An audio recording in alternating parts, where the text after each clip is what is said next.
Assalamualaikum warahmatullahi wabarakatuh. Perkenalkan, nama saya Dita Nurfemiani dengan NIM 118202628 dari Pendidikan Biologi kelas 5A. Di sini saya akan menjelaskan mengenai siklus glikolisis. Selamat menyaksikan. Glikolisis merupakan tahap pertama dalam respirasi aerob yang terjadi di dalam sitoplasma atau sitosol. Nah, dalam siklus glikolisis, molekul glukosa akan diuraikan menjadi molekul yang lebih sederhana yang nantinya akan menghasilkan 2 molekul asam piruvat, 2 ATP, dan 2 NADH. Tahap pertama. Pada tahap pertama ini merupakan proses pengubahan satu molekul glukosa menjadi satu molekul glukosa 6-fosfat. Nah, pada tahap pertama ini terjadi reaksi fosforilasi yang dibantu oleh enzim heksokinase. Nah, reaksi fosforilasi ini merupakan penambahan gugus fosfat atau pelepasan gugus fosfat pada suatu molekul. Nah, kan glukosa itu memiliki struktur molekul yang berbentuk cincin yang memiliki 6 atom karbon. Nah, pada atom karbon yang nomor 6 terdapat gugus hidrogen yang akan dilepaskan.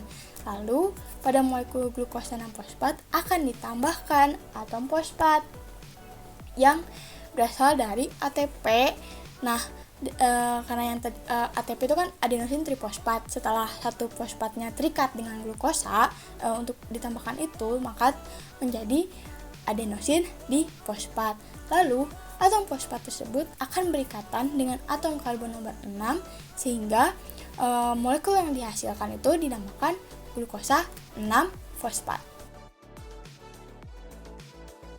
Tahap kedua. Selanjutnya langkah kedua yaitu perubahan glukosa 6-fosfat menjadi fruktosa 6-fosfat.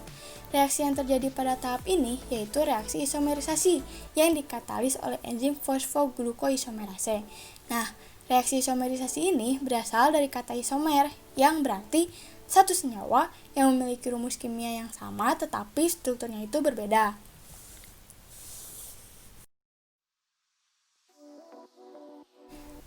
Tahap yang ketiga. Nah, tahap yang ketiga ini merupakan perubahan fruktosa 6-fosfat menjadi fruktosa 1,6-bifosfat. Nah, pada tahap ini terjadi reaksi fosforilasi yang dikatalisis oleh enzim fosfofruktokinase sama seperti pada tahap yang pertama tadi. Pada reaksi ini juga terdapat penambahan fosfat karena reaksinya fosforilasi. Nah, penambahan fosfat ini berasal dari ATP juga. ATP ini akan ditransfer dari karbon nomor 6 pada molekul fruktosa 6-fosfat menuju karbon nomor 1 pada molekul fruktosa. Sehingga fosfatnya itu berada di nomor 1 dan nomor 6, maka dinamakan fruktosa 1,6-bifosfat.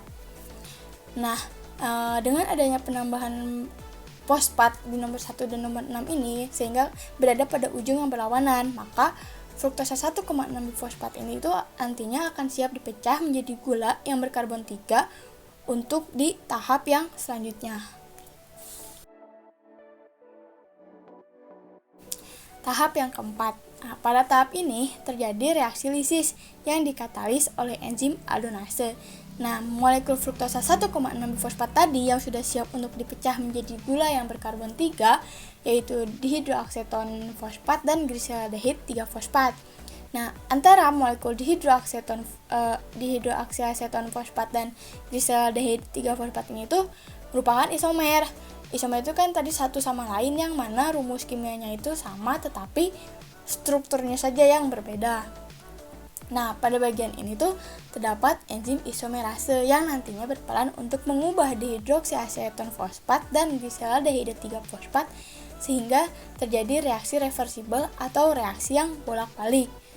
Nah, karena pada tahap ini reaksinya itu merupakan reaksi reversibel atau reaksi bolak-balik tadi, maka hasil dari reaksi ini yaitu perubahan molekul fruktosa 1,6-bifosfat bisa menjadi 2 molekul gliseraldehid 3-fosfat untuk proses-proses yang selanjutnya. Nah, yang selanjutnya yaitu tahap kelima. Tahap kelima ini terjadi perubahan 2 molekul gliseraldehid 3-fosfat menjadi 2 molekul 1,3-bifosfogliserat. Tahap ini terjadi reaksi oksidasi dan fosforilasi yang dikatalisis oleh enzim gliseraldehida 3-fosfat dehidrogenase. Nah, enzim gliseraldehyde 3-fosfat dehidrogenase ini akan mengoksidasi gliseraldehyde 3-fosfat yang nantinya akan melepaskan atom hidrogen yang selanjutnya akan berikatan dengan 2 NAD dan menghasilkan 2 NADH. Nah, reaksi oksidasi ini juga menyebabkan penggabungan atom oksigen pada struktur gliseraldehyde 3-fosfat. Nah, selanjutnya setelah reaksi oksidasi ini, terdapat reaksi fosforilasi atau penambahan gugus fosfat.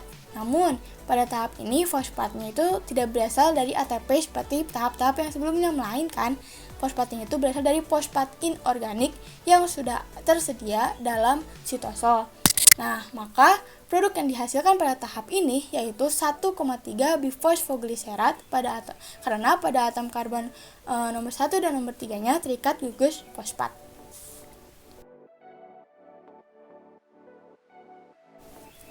Tahap yang keenam. Pada tahap ini yaitu perubahan 1,3 bifosfogliserat menjadi 3 fosfogliserat. Nah, tahap ini tuh melalui reaksi transfer fosfat yang dikatalisis oleh enzim fosfogliserokinase. Nah, enzim ini akan melepas satu fosfat yang terikat pada atom karbon nomor 1 pada molekul 1,3 bifosfat menuju ADP. Nah, setelah satu gugus fosfat tersebut ditransfer pada ADP, maka akan terbentuk ATP. Nah, karena terdapat 2 molekul 1,3 bifosfogliserat, maka hasil yang didapat juga sebanyak 2 ATP. Setelah gugus fosfat ditransfer, maka molekul yang terbentuk dalam tahap ini yaitu 2 molekul 3 fosfogliserat karena gugus fosfatnya itu berikatan dengan atom karbon nomor 3.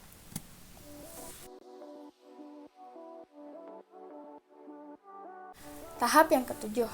Pada tahap ini, 3 fosfogliserat tadi akan diubah menjadi 2 fosfogliserat yang dikatalisis oleh enzim fosfogliseromutase.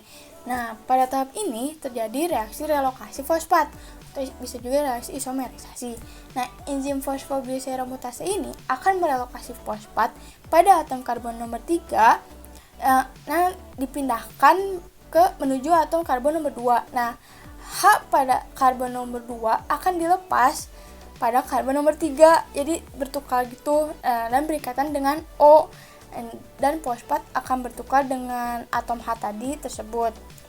Nah, sehingga hasil dari tahap ini tuh setelah adanya relokasi tempat itu yaitu 2 fosfogliserat karena terdapat gugus fosfat yang berikatan pada atom karbon nomor 2.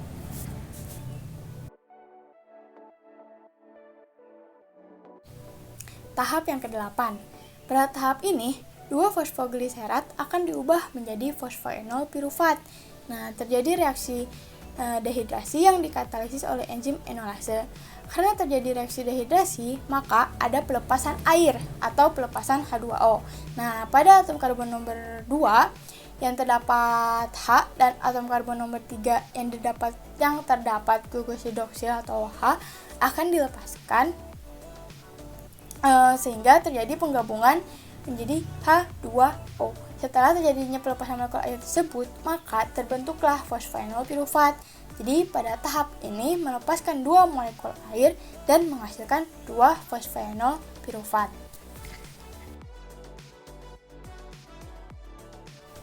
Yang terakhir, tahap yang ke-9. Pada tahap ini, 2 molekul fosfoenol pirufat dikatalisis oleh enzim pirufat kinase menjadi 2 molekul pirufat melalui reaksi transfer gugus fosfat. Pada tahap ini terjadi transfer gugus fosfat dari fosfoenol pirufat menuju ADP. Setelah adanya penambahan fosfat tadi pada ADP, maka akan menghasilkan ATP.